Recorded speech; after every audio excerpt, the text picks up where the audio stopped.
સ્વાધ્યાય 3.2 એનો પહેલો દાખલો આપણે જોયો અને આજે આપણે બીજો દાખલો જોવાનો છે. ખૂબ જ સરળ દાખલો છે આપણો અને સમજી શકાય એવો દાખલો છે. બહુ જ પહેલા કરતાં પણ ઇઝી દાખલો કહેવાય કેમ કે નાની રકમ આપેલી છે એટલે અહીંયા આપણે સીધું કરીશું એક્સ વાય આપેલું છે, આપણે એક્સ અને વાયનો ગુણાકાર અને એક્સનો વર્ગ આ રીતે કરીશું. આવી ગઈ છે આપણી એપ્લિકેશન એસએસ એજ્યુકેશન. આ એપ્લિકેશનને ઇન્સ્ટોલ કરો. હવે થશે એકાઉન્ટ અને સ્ટેટનો દર દૂર, મળશે સંપૂર્ણ પાયાથી શિક્ષણ, બધા જ પ્રશ્નો, બધા જ સ્વાધ્યાય અને બોર્ડમાં પૂછાયેલા દાખલાનો સમાવેશ. વધુ માહિતી માટે એસએસ એજ્યુકેશન એપ્લિકેશનને વિઝિટ કરી શકો. અને છેલ્લે જો અહીંયા આપેલું છે 5 વર્ષ એટલે x બરાબર આપણે કેટલા લઈશું 5 અને તમને આગળ કીધેલું પ્રમાણે y ની x પરની જ આપણને પૂછવાના છે એટલે એ આપણે ધ્યાન રાખીશું. પહેલા આપણે xy લખી દઈએ એટલે એક લખીએ x અને બાજુમાં લખીએ y. ઉપરની આ કારવાળો લખવાની જરૂર નથી, એ તો 6 આપેલી છે એટલે n બરાબર આપણે 6 લઈશું. ચાલો n બરાબર કેટલા 6. 3 1 2 2 5 અને 3 10 5 8 7 13 અને 8 બેઠું આપેલું જ છે. હવે શું કરવાનું, ડાયરેક્ટ એક્સ વાય જ કરવાનો, બેનો ગુણાકાર જ કરી દેવાનો ડાયરેક્ટ, નાની રકમ છે એટલે બહુ ઇઝી દાખલો તો થઈ જાય. 10 તાલી કેટલા થાય એ પ્રમાણે આપણે કરીએ દાખલો તો 10 ગુણ્યા 3 એટલે 30, 5 એકુ 5, 8 દુ 16 બહુ ઇઝી દાખલો છે, 7 દુ 14, 13 પચામ 65 અને 8 તાલી 24. ડાયરેક્ટ જ સરવાળો કરી દેવાનો 30 5 16 14 65 અને 24. આટલું કરે એટલે સરવાળો થશે 154.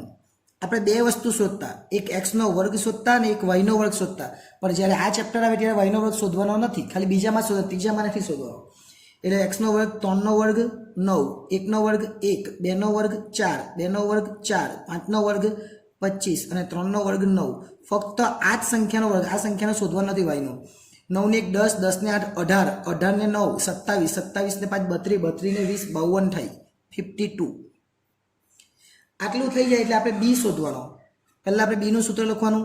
બી બરાબર જે આપણું સૂત્ર છે એ જ એન સિગ્મા એક્સ વાય આપણે લખતા જતા, પછી સિગ્મા એક્સ લખતા અને સિગ્મા વાય લખતા, આવું કરતા હતા.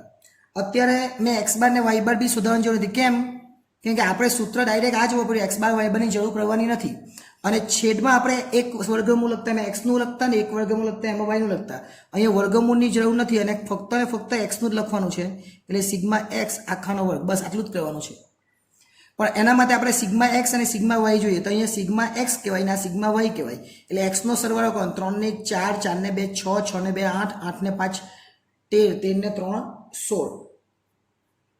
એ જે 10 ને 5 15, 15 ને 23, 23 ને આ 15, 15 ને 15 30, 30 ને 13 43, 43 ને 8 એટલે 51.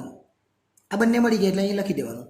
ચલો આપણે એન તો 6 છે જ, એક્સ વાય કેટલો છે તો 154 એટલે અહીં 154 લખી દે, માઇનસ સિગ્મા એક્સ એટલે 16 અને સિગ્મા વાય એટલે 51.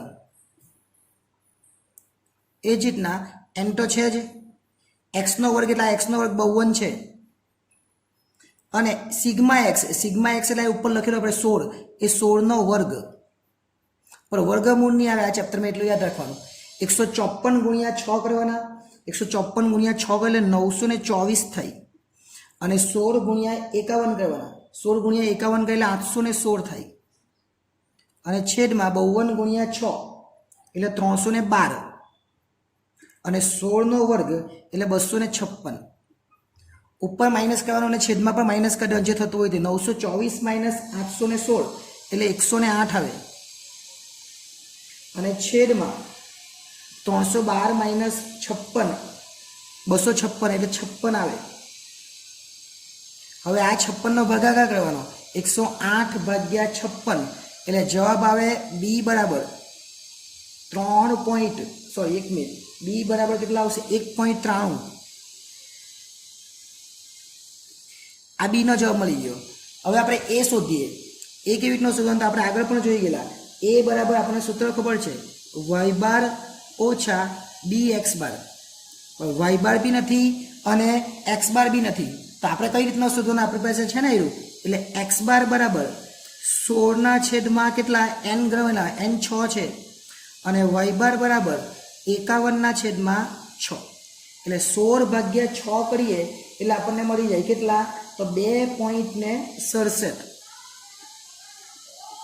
આ એક્સ બાર અને વાય બાર બરાબર કેટલા મળે 51/6 એટલે 8.5 બસ હવે મૂકી દેવાના વાય બાર બરાબર 8.5 બી તો છે જ એટલે 1.93 અને એક્સ બાર છે 2.67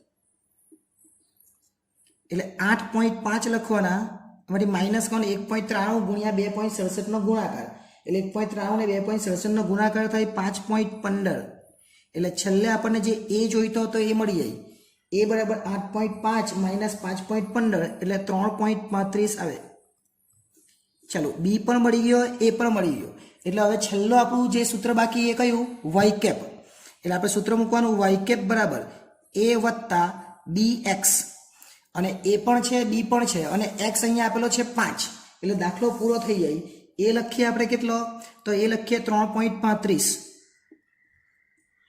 બી કેટલો લખવાનો તો બી લખવાનો 1.93 અહીંયા છે જ અને એક્સ બરાબર આપણને આપેલા છે કેટલા તો ઉપર 5 આપેલા છે એટલે 5 એટલે એક્સ બરાબર 5 લખી દેવાના બરાબર આગળ ચાલીએ 3.35 વત્તા 1.93 ગુણ્યા 5 કરવાના એટલે 9.65 આવે 9.65 હવે વાય કેપ બરાબર છેલ્લો જવાબ વાય કેપ બરાબર 3.35 માઇનસ 9.65 એટલે 13 આવે છેલ્લો જવાબ કેટલો આવ્યો 13 પણ અહીંયા આપણે અટકી નથી જવાનું કેમ કે અહીંયા પૂછેલું છે આગળ પણ જો ત્યાર પછી નિભાવ ખર્ચનું અનુમાન અને તેની ત્રુટિ શોધો ત્રુટિ એટલે ઈ કહેવાય ત્રુટિ એટલે શું કહેવાય ઈ તો ઈનું સૂત્ર આવે ઈ બરાબર વાય માઇનસ વાય કેપ શું આવે વાય માઇનસ વાય કેપ તો હવે જે 5 જે છે જો અહીંયા 5 આપેલા છે એક્સ બરાબર કેટલા 5 તો વાય કેટલો થાય જો એક્સ બરાબર 5 તો વાય બરાબર 13 થયેલો